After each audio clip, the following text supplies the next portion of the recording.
Zdravím vás a zároveň vítam u ďalšieho videa astrofotografie. Konkrétne sa budeme venovať foteniu slnka v oblasti fotosféry. Fotosféra je taká oblasť slnka, ktorú môžeme vidieť cez veľmi silný ND filter, teda špeciálny slnečný filter v podobe fólie, alebo špeciálnych Hertz hranolov, ktoré sú na to určené, teda určené pre fotenie fotosféry. Tak poďme na to. Pre tento pokus fotenia som použil teleskop od Skywatchera Evolux ED62, ktorý má ohniskovú vzdialenosť 400 mm a clonu f 6,5. Na tento Skywatcher je pripojený ešte automatický fokuser od ZVO. Lepšie sa mi bude doostrovať cez počítač, ako chodiť k montáži a stále doostriť, pozrieť sa na monitor, zase doostriť. Takže je to výhoda. Ďalej budem používať montáž tiež od Skywatchera, to je AZ GTI. Táto maličká portable montáž umožňuje jak azimutálny, tak ekvatoriálny mód. Preto to budem používať azimutálny mód. Napojím to cez Wi-Fi do vnútornej siete mojej, tak to budem môcť ovládať cez počítač. Túto montáž maličkú šikovnú. Zvládne až 5 kg záťaže. Ako filter použijem Hertz hranol od firmy Baader. Tento hranol pohľcuje veľké množstvo tepla a tak svetlo putujúce do kamery nezničí čip. Pred kamerou ešte nasadím ND filter, 3, a ešte na ňo dám Solar Continuum filter. Tento filter spôsobí to, že máme obraz ešte viac kontrastnejší a tak môžeme vidieť viac alebo lepšie škvrny na slnku alebo granulitu. Záleží. Ako kameru budem používať astrokameru, no nie je to podmienkou. Ja mám konkrétne ZVO 183 MC Pro. Je to farebná kamera pre astrofotografiu s chladením. V tomto prípade nebudem používať chladenie na kamere. Tak si to rýchlo zopakujeme. Teleskop 400 mm Evolux E62ED, montáž v azimutálnom móde, Hertz hranol s ND3 filtrom plus Solar Continuum filter, kamera ZVO 183 MC Pro. Tak sa púsme do toho. Montáž je na balkóne. Spustím si SceneScan Pro, aby som mohol ovládať montáž. Nastavím azimutálny mód a vyhľadám si slnko. Slnko tam nebudem vidieť, pretože musím povoliť ešte pozorovanie slnka tomuto programu, alebo tam je nejaké varovanie, to si musím prečítať. Takže musím ísť do nastavenia, podrobnejšie nastavím Observe Sun, tam je to Danger, nejaké varovanie. Tam je nejaký vzorec, ktorý ja vyplním a správnym výsledkom to nám asi umožňuje k tomu, aby sa mohli pozorovať slnko a nie priamo, ale cez nejaké filtre. A nevadí, v pohode, je to dobré, že tam je tá ochrana. Teraz by som už mal vidieť slnko v zozname. Poviem, že Point and Track a ja ešte nastavím. Kliknem na Go To. Go To už začne vlastne ustáľovať montáž na slnko. Nie na montáži, ale na teleskope mám ešte pripevnený takýto slnečný hľadáčik, ktorý mi umožní rýchlejšie doľaďovanie, jemné doľaďovanie montáže na ustálenie toho slnka. To je úplne jednoduché zariadenie, to si môžete urobiť doma. Ja som si to len vytlačil na tlačiarni. Takže počkáme, jak sa nám to ustáli a jemne to potom ešte doladíme presnejšie do stredu. To slnko. Nastavím si ešte kameru, aby bolo lepšie vidieť na ten slnečný hľadáčik, kde budem pomaličky doľaďovať. Teraz to nemá zmysel lebo tam aj vidím ten tieň, že nie je spojený s tým vrchným a tým spodným, s tou hornou a spodnou plochou. A idem si tú kameru nastaviť. Kamera je nastavená, tak vidím už, že už pomaličky mám to slnko ustalené, ale ešte ho jemne doladím, aby bolo presne v tom strede. Áno, keďže používam ten Solar Continuum Filter, máme farebnú kameru, tak všetko budeme vidieť tak do zelena. Ale to aj tak v postprocese upravíme. A ešte doladíme pomaličky. Teraz mám nastavenú rýchlosť montáže na 3, celkom pomalé. Pretože keby som mal vyššiu rýchlosť, tak mi to stále vybehne z toho stredu. Tak som s tým spokojný. Spustím si SharpCap, kde vlastne nebudem fotiť, v tomto prípade len natáčať video. Ale ešte si spustím Ascom Diagnostic program, ktorý mi umožní manuálne ovládanie toho fokuseru. Ak si to len usporiadam po obrazovke, aby som mal viac priestoru na pozorovanie a nahrávanie ako na posúvanie tých okienok. Tu si zvolím, že chcem spustiť fokuser, ovládač. Vyberám si ten môj, ja mám jeden, takže to bude v tom prvom zozname ako zvo fokuser 1. A otvorím si to cez vlastnosti, cez properties. Teraz môžem vidieť, že tam mám aj nejakú teplotu, koľko má ten fokuser, tak ďalej. Teraz si pustím kameru, aby som vôbec niečo videl. Že ja tu mám tú moju kameru. A zatiaľ nechám maximálne rozlíšenie.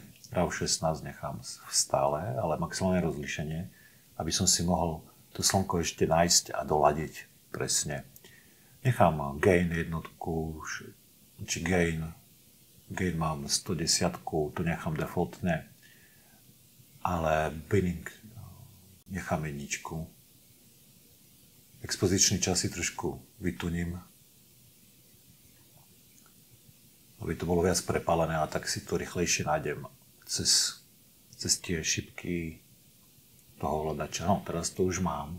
Som preskočil a vidím, že je to veľmi prepálené, tak si len zmením trošku ten expozičný čas na menší a môžem doľaďovať. Ešte som si nastavil fokuser nejak na 660 a aby to vyzeralo nejak približne, že to môže byť zaostrené, a ten expozičný čas som si nastavil na tú 13, ale ešte ho budem dávať nižšie. Určite. Teraz som chcel doľadiť to zaostrenie, ale som tam nedal číslo, takže musím dať tú 50. To je celkom malý krok. A potom môžem dať ešte menšie kroky ako čísla. A potrebujem, aby som mal celý ten kruh toho slnka a ostrý tie boky, tie hrany v podstate. Takže si ešte trošku zmením ten expozičný čas. Ale keďže už mám to slnko v strede, tak si aj môžem zmeniť rozlíšenie toho nahrávania a nechám si ten štvorcový formát niekde pri tých 2752. Tým pádom teraz mám 9 snímkov za sekundu, tam vidíte vľavo dole, ale keď si dám na to menšie rozlíšenie, tak sa zvýšia tie snímky za sekundu, a to je dobré, pretože my potrebujeme čím viac. No to mi to všetko spadlo, neviem prečo, som to analyzoval, som zistil, že som nechal počítač na slnku, ktorý bol pod montážou, a tak som ho dal do tieňa, našťastie všetko zostalo a vypadl ten Remote Desktop Connection. Takže si teraz zvolím konečne to nastavenie tých 7502, 7502 a tým pádom už mám aj 20 snímkov, 25, 24 uvidím. No a keď mením ten expozičný čas, tak vidím už, že to môže asi fungovať, že už to môžeme niečo vidieť. Tak si doladím ešte ten fokuser. Vidím, že už mám hrany kratšie, ostrejšie teda. A tým pádom ešte skúsim dať menší expozičný čas, aby som tam mal niečo už vidieť, nejakú aktivitu na slnku. Potom si ešte to rozlišenie zväčším na nejakých 600. A už to niečo vidno, super.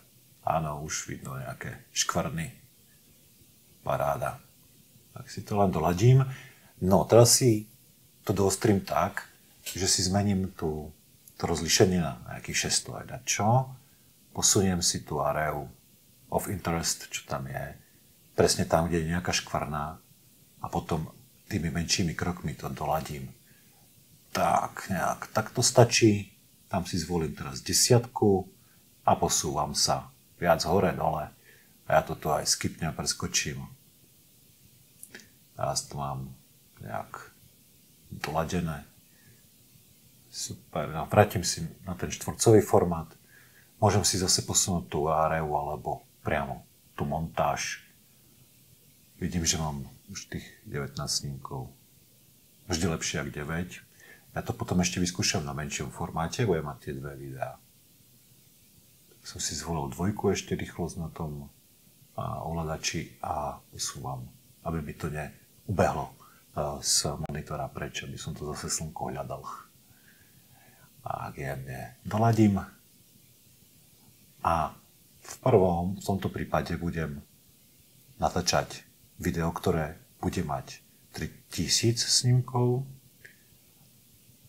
A v druhom prípade uvidím podľa rýchlosti frame snímku za sekundu, takže z tých 3000 snímkov to tiež preskočím. To je to tak na minútu 2.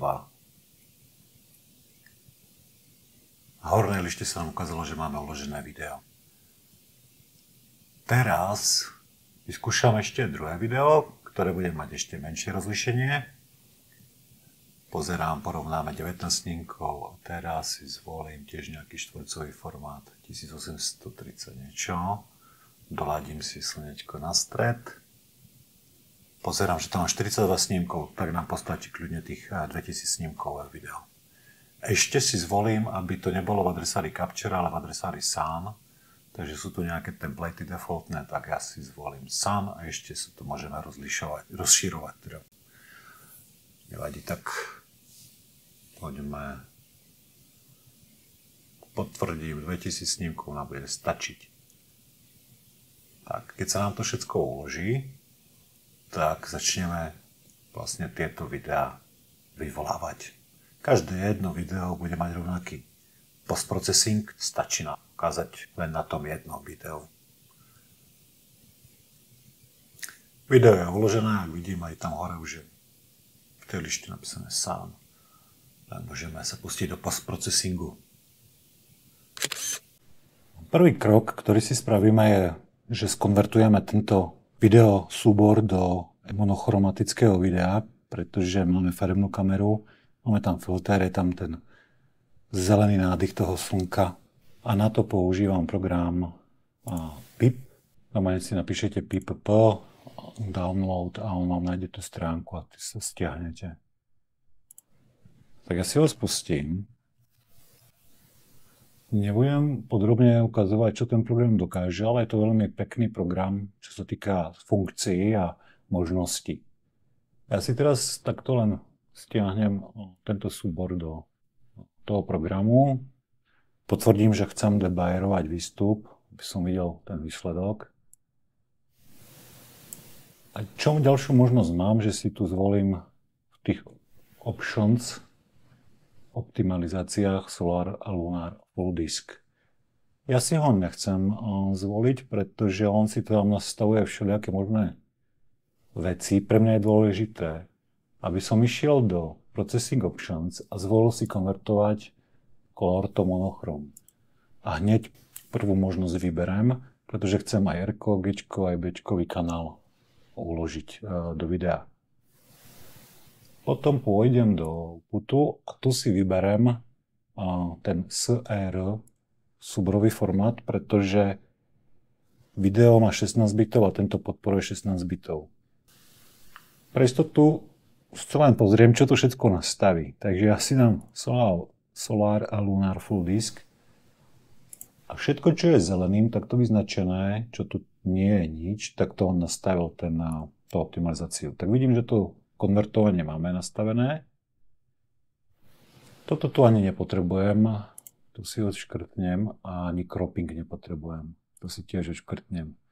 On skropuje video presne na nejakú veľkosť, ktorú si tu nastavíme, takže si musíme nastaviť veľkosť toho výšky a šírky tak, aby sme si neodrezali video, či neodrezali zo slnka. Dobre, takže poďme sa ďalej pozrieť. Tú kvalitu asi nechám, ktorú on si nastavil. Total brightness algoritm, OK. A output mi nastavil na TIFF a ja stále chcem ten SER súbor. V poriadku. Tu by som mal 3000 potom súborov v tom adresári, ktorý som vytvorí tu PPP a nejaký názov, nejaký dátum. Pôjdem na do proces a dám štart. Proces bude trvať určite viac ako minútu, 2, 3, neviem, fakt netuším, ale je to 44 gigový súbor a není to pomalý počítač ani najrýchlejší, ale skúsenosť tak 4 minúty, 3 minúty, 4 minúty. Proces je skončený, môžeme si skontrolovať ten výsledok. Bude to také rozkmitané, typujem. Áno, pretože on triedil v poslednom kroku obrázky podľa toho jasu najvyššieho. Ale nám to nevadí, pretože teraz, ďalším krokom, my všetky tieto framey budeme analyzovať. Urobíme si od najlepšieho po najhorší frame a potom z týchto najlepších frameov určíme, koľko tých frameov je najlepších, tak urobíme potom výsledný obrázok, ktorý potom budeme ďalej spracovávať. Na to, aby som vlastne z tohto spravil jeden ten výsledný frame, použijem program, ktorý je tiež voľne dostupný. Volá sa AutoStacker. To si napíšete tiež, vyhľadávam to. Tu si len kliknem na download a vidím, že mám tu nejakú 4. verziu. V januári 2024 bola posledná. Spustím si AutoStacker. A tiež ten monochromatický formát už proste len takto stiahnem a vidím tu slnečko. Čo prvé nás zaujíma? My si vybereme, že chceme robiť planéty, analyzovať, pretože to je full disk. Keby sme mali iba výrez, tak kde nejak tak dáme, že surface. A dynamic background nechám zaškrtnutý defaultne.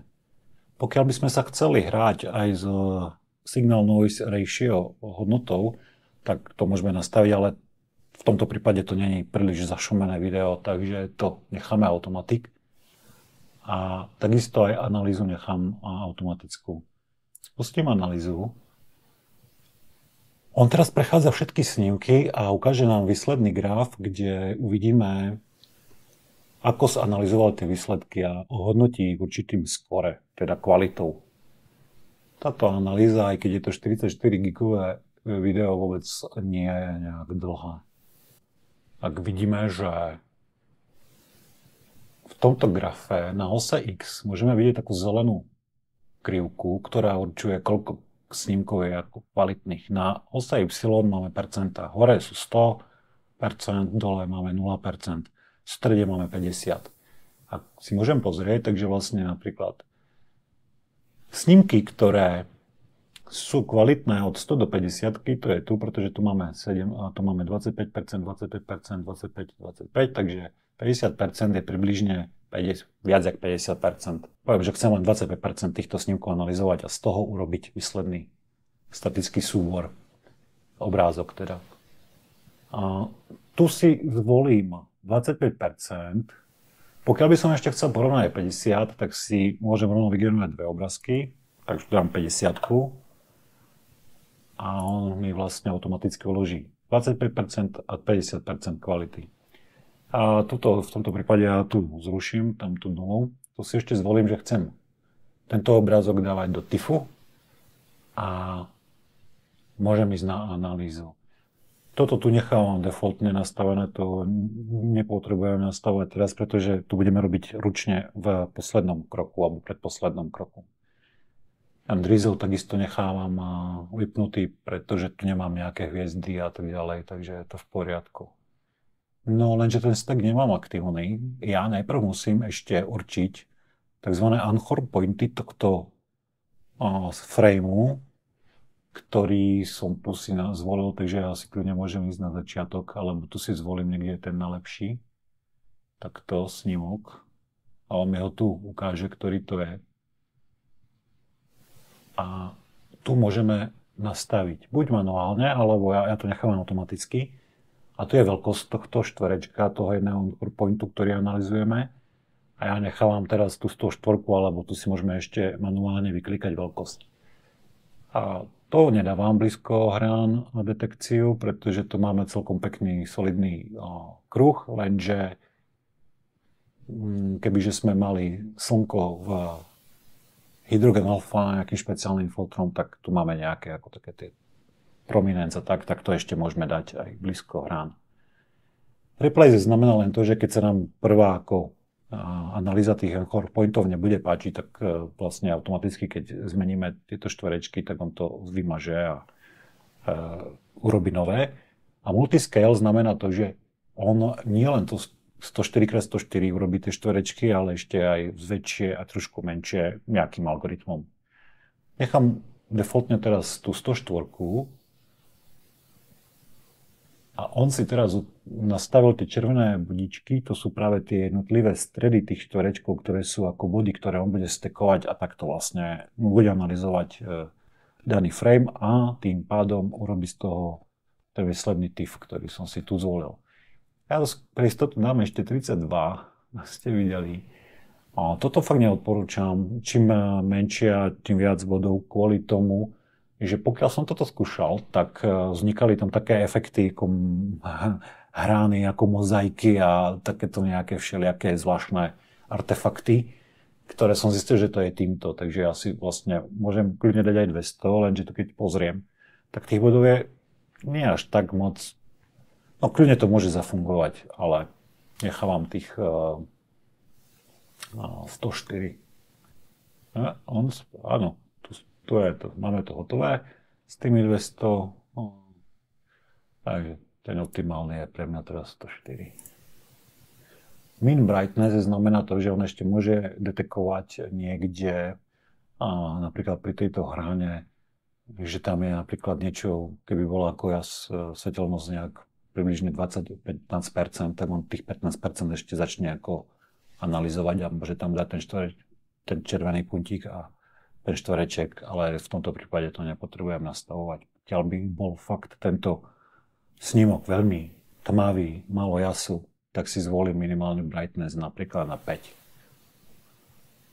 V tomto prípade to mám hotové. Už nám to aj umožnilo stekovať toto video. To už to bude trošku dlhšie trvať, samozrejme 25% nie je tak veľa. Kebyže som nechal všetkých 100%, tak to fakt ako trvá niekoľko minút. Proces je skončený. Môžeme si všimnúť, že sa vlastne v adresári, kde sa nachádza naše monochromatické video, vytvorí AES potržitko a potom tam je to 25%, ktoré sme si nastavili. AES ako autostacker. Dobre, pozrieme sa na ten výsledný snímok.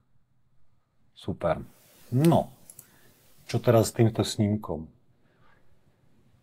My si potrebujeme trošku tento snímok skontrastniť a vybrať všetky tie jednotlivé aktivity na slnku tak, aby boli viac vidieť a nežiaduce veci neukazovať, čo momentálne netuším, ktoré sú.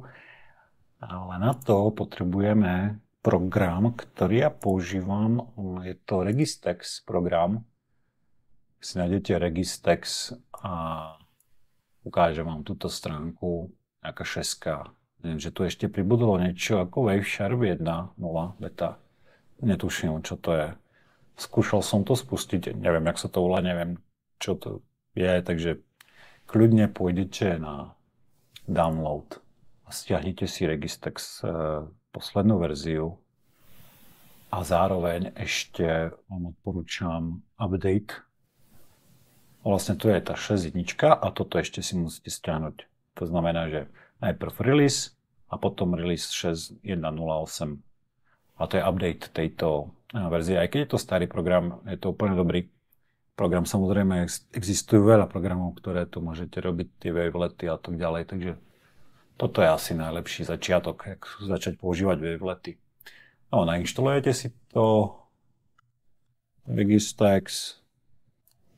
To spustíme. OK. Tak to si to zase len tak natiahneme, tento obrázok tam bokom. Ja chcem vidieť oblasť, ktorú budem analyzovať, pretože táto analýza je celkom matematicky náročne veľká. Takže on stále analyzuje nejaký štvereček. No a keďže ja chcem analyzovať túto oblasť, keďže je táto aktivita čierna škvrná, tak si dvakrát na ňu kliknem a ten štvereček sa mi tam nastavil. Tieto veci sa preskočili, pretože tento program robí aj viac vecí, ako funkcií má okrem waveletu, ale keďže už to máme urobené v tom AutoStacker, tak už toto tu nemusíme robiť. Budeme používať jednotlivé vrstvy. No, dokým som to pochopil, jak to funguje, a možno to ešte nechápem doteraz, ale myslím si, že aspoň na 90% tomu rozumiem. Čo to znamená? Tak, my si vlastne musíme nastaviť na každej jednej vrstve, alebo nemusíme na každej, môžeme nejakú preskočiť, nejakú ostrosť a ešte keď je to zašumené, tak aj trošku odšumenia. A tu máme tú silu toho nastavenia, čo tu máme, jak sa má aplikovať na snímok. Máme 6 vrstiev. Každá vrstva je trošku iná. Keď si naklikneme na preview, aj ten prvý a ten posledný, tak voľným okom sa môže zdať, že to je všetko rovnaké, ale v skutočnosti tie čierne, červené a zelené okraje alebo detekcie, tu sú také jemnejšie a tu je také hrubšie. A medzi tým je to tiež iné. Zistil som, že vrstva 1 robí to, že zoberie jeden pixel a okolo neho analyzuje všetky pixely, ale iba jedna, najďalej jedna od toho analyzovaného a nastaví sharpen a denoise. Záleží, ako to máme nastavené. Druhá vrstva zoberie 2 pixely od toho pixelu od každého a tak to si zobere po 2 pixelov. Do nejakej matice samozrejme. Tak tretia vrstva bude mať 4 pixely, štvrtá vrstva 8, 5, 16 a 6, 32. A keď nechceme používať niektoré vrstvy, tak ich kľudne takto vypneme. Pre slnko v tej fotosfére nepoužívam prvú vrstvu ani 5, 6. Jasné, že si to môžem zapnúť a ešte doľaďovať a pozerať, či tam nejakú zmenu vidím, ale v podstate nie. Takže a teraz mám stále taký ako vzoreček, že tu si dám 0,3 a tu dole si dám, do trojky si dám 0,2, tu si dám napríklad 0,5, 0,05. A najprv povypínam tieto, aby som nevidel a toto tu začnem vytuňovať týmto silou. Vidím, že to je veľa, samozrejme. Takže ako ty si to trošku dám úplne tú silu menej. Teraz to už, ja aspoň na monitore vidím, že to už nevyzerá preostrené, není to ani zašumené. Začínam vidieť už aj granulitu toho slnka, pekne vidím aj také ako ostrejšie tie čierne škvrny. A tak ďalej. Skúsim to ešte doľadiť jemnejšie s tou 0,2, ale to fakt sa nehrajem zase tak na nie štvorku, tu vrátim tú dvojku na maximum. A vidím, že to je samozrejme blbosť. A zase tu len tak jemne doľaďujem. Takže mne to príde úplne super, tak ja to ešte skúsim tú jednotku zmeniť napríklad na dvojku, to je jedno, a začnem ladiť. A to už vyzerá, že to je také počítačovo nedokonalé. Ale toto nie je nič zlé. Ten kontrast. A nie je to ani zašumené, takže ja to nemusím ako zvyšovať ten denoise tohto slnka. Od tohoto, čo analyzujem. Tak teraz chcem vidieť, jak to bude vyzerať celé. Klikneme si na dual.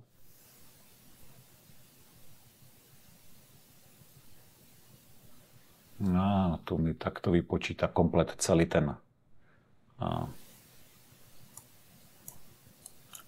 disk toho slnka. Mne sa napríklad nepáči, že tu je taká ostrá hrana na okraji toho disku. Takže vidím, že tu mám nejaké podobné aktivity ako tu, ale tu mám ešte aj túto aktivitu čiernu škvrnu a tu je tá hrana, tak ja si zase kliknem niekde tu na. A začnem minimalizovať túto deringing alebo nejaký taký tú oblasť alebo tú hranu. A skúsim tou trojkou sa pohrať trošku menej. A tu dať aktivitu. Moc to nezaberá. A trošku. A tu môžem ešte zvoliť denoise deringing, tak to skúsim otvoriť. Denoise nezaškrtnem, ale deringing zaškrtnem. A začnem dark side, tak zvolím si bright side.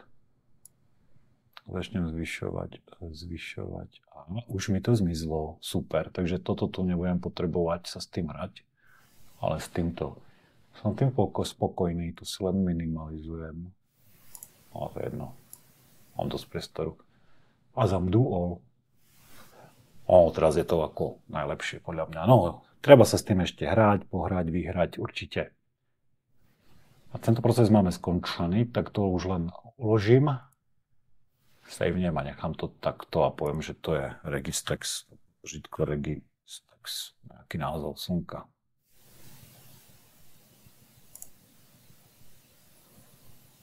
Tento program vypnem. Máme tu naše slnko. A teraz už iba ho vyfarbíme na nejakú žltú farbu, ktorú nám bude pripomínať, že to je fakt slnko. A môžete používať GIMP, Photoshop, Affinity, neviem, každý grafický program, ktorý používa krivky. Takže ja mám Affinity. A keď sa nám spustí.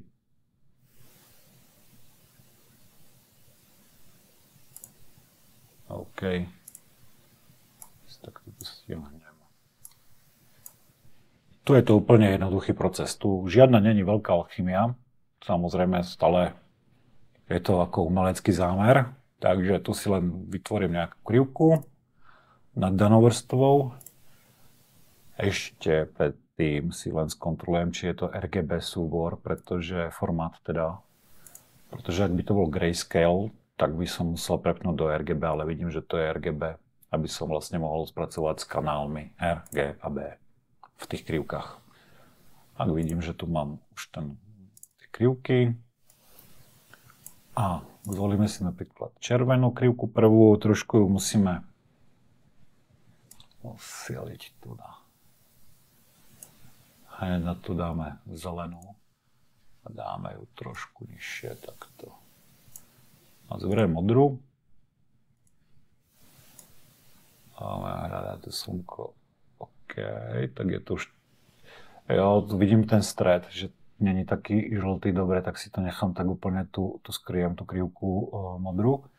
Ale budem sa hrať zase s červenou, aby tá červená nebola tak jak pomaranč, keby to bol pomaranč. Teraz mi to príde ako pomaranč.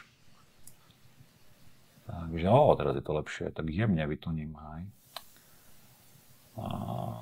Že by som to nechal tak. Keď sa pozriem, tak toto je asi nejaký ten... Ešte vidím také halo pekné okolo toho, čo sa mi páči. Tak to je super. No, to kľudne môžeme vymaskovať, ale mi sa páči, neviem, či to vidíte vy z vašich monitorov a z toho videa z YouTube, ale jemňočký taký odraz halo, tam je taký slnečný, parádny. Super. A dnešné video je u konca. Snáď sa vám video páčilo, že ste sa niečo naučili, poučili. Prajem vám dobre svetlo, opatrujte sa a na budúce dovi alebo na schle. Za Techbo Pavel Repický.